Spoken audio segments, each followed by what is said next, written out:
Hey, good morning guys, how's it going there? So I thought for one of my guys out there that's always watching me, 265 Chevy, 2 years ago I did a 68 Beaumont, and Beaumonts, as you know, are Canadian only, so it's just the opposite of the Chevelle, but a Beaumont. It's our version of it, and they're kind of rare, you don't see them too often.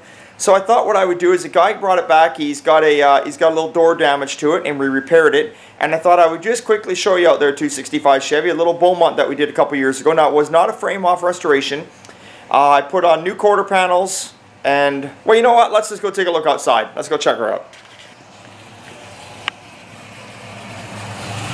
Okay, so I got her fired up here this morning, letting her warm up. Got a small block 400 in it with 525 horse. Yes, I said that, 525 horse. We did put the motor in it. We did the tranny in it. We put all Hotchkiss suspension. I don't know if you can see if we can zoom in down there. There's the name right there, Hotchkiss. We got all the suspension of Hotchkiss in there. What I did on this car was, I never took it off the frame, but I did weld in one new floor pan. I put on one fender.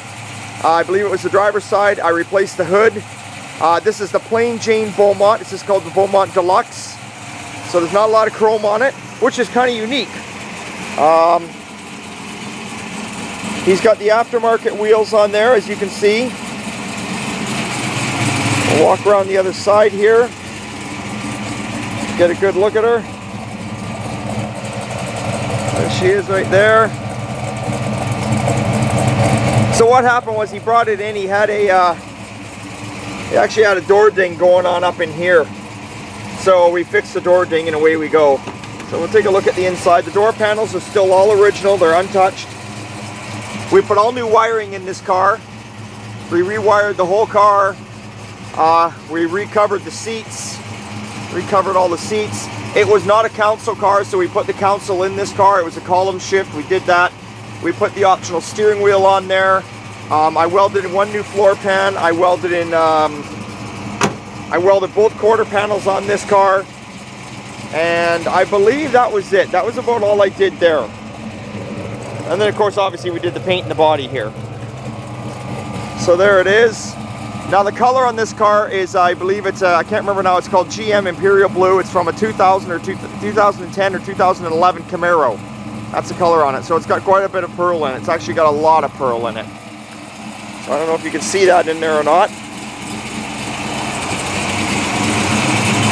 So let's get the hood popped here. We'll let you take a look at that. Just hang on while I set the camera down, guys.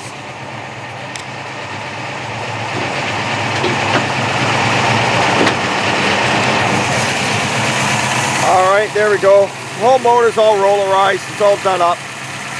Like I say, believe it or not, it's got 525 horse. We did put the disc brake conversion kit on this car also. And that's it. There she is. There she is. So I thought you'd get a kick out of that. Especially 265 Chevy. I know you're into these cars. So, there's our little Beaumont. There's our Canadian version of the Chevelle.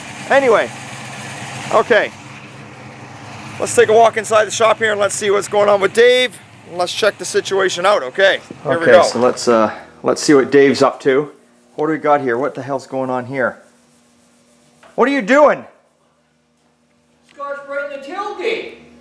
Oh. What do you think I had? Playing as my one-eyed spitting trouser snake? Sick bastard. Oh, gee, does that thing still spit at your age? Isn't it more like drool? Anyway, on a serious note, so what do we got? So Dave over here, looks like what we got going on is he's back on the Chuckenstein. He's getting everything prepared here. We're getting it ready for paint. So here's the tailgate. I see you're doing a mighty fine job there. Always mighty fine. Always mighty fine. Okay. Okay, so you're working on that. Dave's got a few things on the go, and I don't remember I said we were doing a Z28 for guys down the road. He's got parts and pieces here of that. He's a busy boy. He got running boards down here. Running boards for Chuckenstein. Looks like they're all ready for paint. I better not touch them because my hands are dirty. Yeah, get your greasy paws off of them. Oh, see, he's not very nice to me. So we got a few things. It looks like you got a few things all accomplished here. You were actually doing something while I was out there. Something for a change, yeah. Yeah. Well, I think you were doing something there, all right. Scotch Brite. Yeah, well, you call it whatever you want. That'd be a little abrasive for what you're thinking. Yeah. Okay, guys, and 265 Chevy, if you're back, you know, here we go. You just saw the little Beaumont. Here you go. Here's the Chevelle, the frame for the 68 Chevelle we were doing also. We got her in here. I'm putting the disc brake conversion kit on it. As you can see, we picked that up. That's all going on. So very simple, very easy install for anybody out there that's doing these disc brake conversions. It's pretty simple. They don't really give you instructions. The bottom line is they usually come with spindles. So obviously put a good jack under there, make sure nothing's going to blow apart. You don't want to lose the coil, but keep the shock in place. Undo your nuts here of your ball joints, get your spindle out, put your new spindle in. The next thing after that is you got this plate here. It always comes like a goldy color. You put that on, over that goes on. Then you got your dust shield. You put your bolts in, and it hooks up to your arm here that all your linkage hooks onto, all your tie rod ends, and away you go. That's it. Put your rotor on. I mean, put your rotor there on there, and get your caliper in place, and you're done. You're done. So that's what's going on here. So we're working on the little Chevelle frame. We're going to get it up and rolling. We're going to get going on the Chevelle again. And like I say, Dave is over here working on Chuckenstein. We're going to try and get that thing all painted up and done and finished here, so you guys will be able to see that. And that's all. So on that note, we're going to take off. Actually, you know what, Dave? No, we're not going to take off. There was a guy that wrote in, I don't know if you've seen it on one of the videos. I don't know what he was talking about. He said he's got a 64 Chevy pickup wide side. Now I'm assuming he means a long box like my work truck out there, because I almost tend to think so. I would think so. And he said that he welded in new lower panels. Now I don't understand, because it's all one panel, unless he means he cut the lower half off where the rust is. He's asking us about seam sealing in those, and I told him, I wrote back to him and said, yes, we always seam seal when you overlap, yes. Yeah. And I also was explaining to him, which I said you'd do a how-to. I said to him, because he doesn't want to get rust coming out of joints like this. And I explained to him, so if you're out there watching, whoever you were, I can't remember your name, what we do is at the end here, what Dave's done now and you correct me if I'm wrong, Dave, with the final sand here before it goes for paint, Dave will mask this edge off and mask in here, and then he will come along with our paintable seam sealer and run a nice line there. Pull the tape off, you don't prime it, you don't do nothing, we send it off for paint. Correct?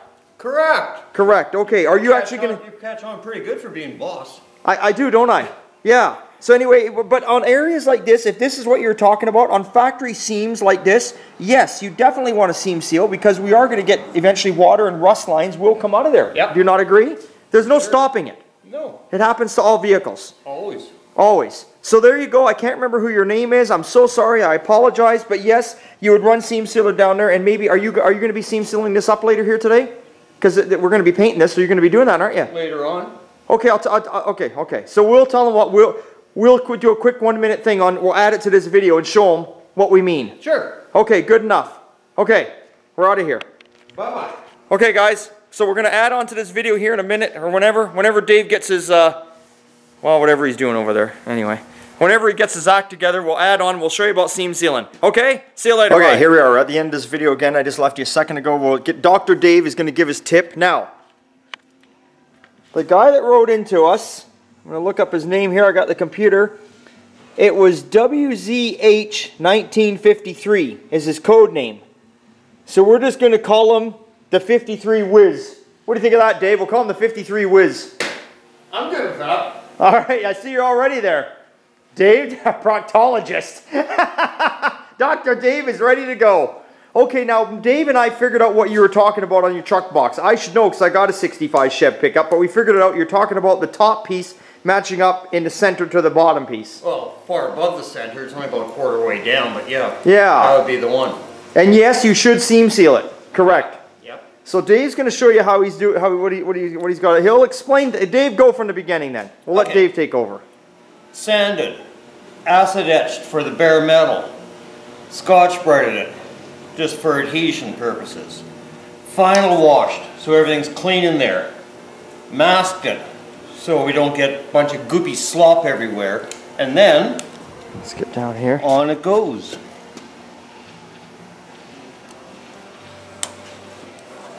You're pretty quick at that.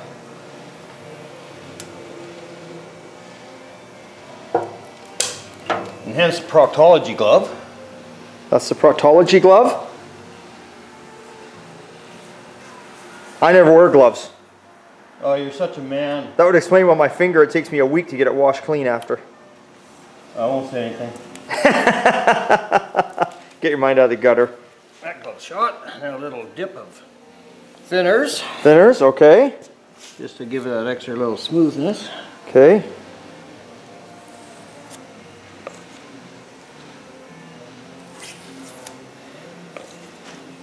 Is it burning through your glove yet? Well, everything burns through me. And that should be it. Okay, here we go. Are you watching? 53 whiz. He's going to hate me for calling him that. Yeah, well, I've had a whiz before.